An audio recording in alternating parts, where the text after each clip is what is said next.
Most relationship conversations are heading in a completely wrong direction. Men are telling women what they want to hear. Women are showing men what they need to hear, and in a way men cannot read. And both of them are sitting in the same relationship, sometimes for years.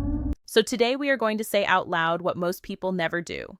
And I want you to listen to both sides of this, because one of them is you, what men actually want, and why they never say it directly.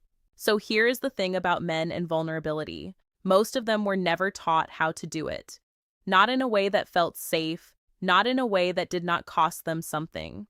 So what happens is the feeling stays real, but the language for it never develops. And what a man actually wants, underneath all of it, is to feel capable in your eyes. Not perfect, not impressive, capable. He wants to know that what he does for you lands, that his effort registers, that when he shows up, in whatever way he knows how to show up, it means something to you. The thing is, when a man feels like he cannot win with you, he stops trying.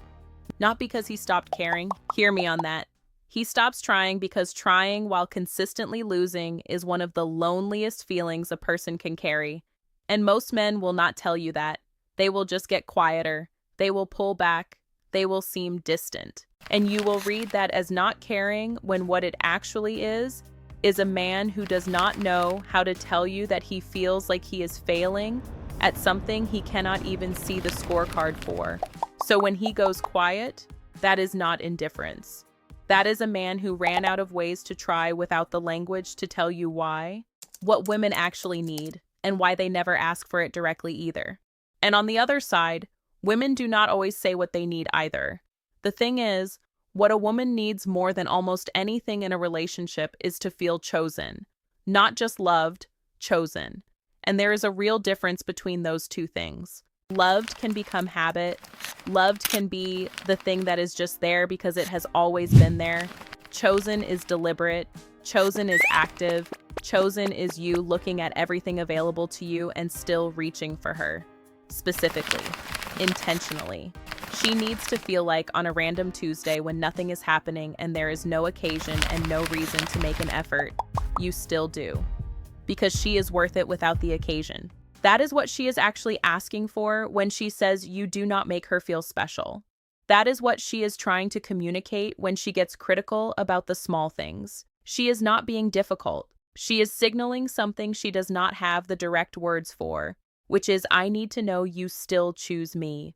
Not just that you are here, but that you would choose to be. So why does none of this get said out loud? Right. So if this is what both of them want, why is nobody saying it? And the answer is simple, even though it is not easy. Vulnerability requires safety.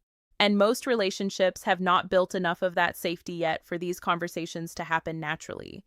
Men do not say, I need to feel capable, because in most of the spaces they grew up in, that kind of statement was weakness. Women do not say, I need to feel chosen, because somewhere along the way, they learned that needing things too openly makes them too much.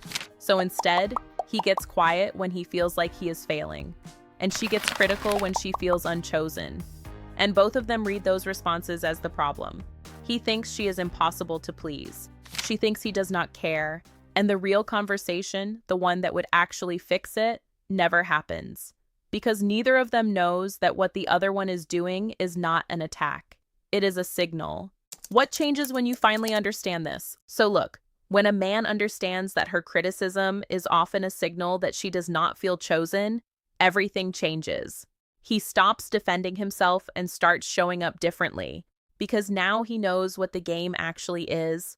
And when a woman understands that his silence is often a signal that he feels like he is failing, everything changes. She stops pushing and starts acknowledging. She starts saying what he did right instead of only naming what he got wrong. The relationship does not change because the people in it become different people. It changes because they finally understand what the other one was actually saying, all along, underneath all of it. And the thing is, most couples are not failing because they do not love each other. They are struggling because they are speaking two completely different emotional languages, and nobody gave either of them a translation. So here's what I want you to take from this. The next time something feels off, before you decide it is incompatibility, before you decide they do not care, Before you decide this relationship has run its course, ask yourself one question.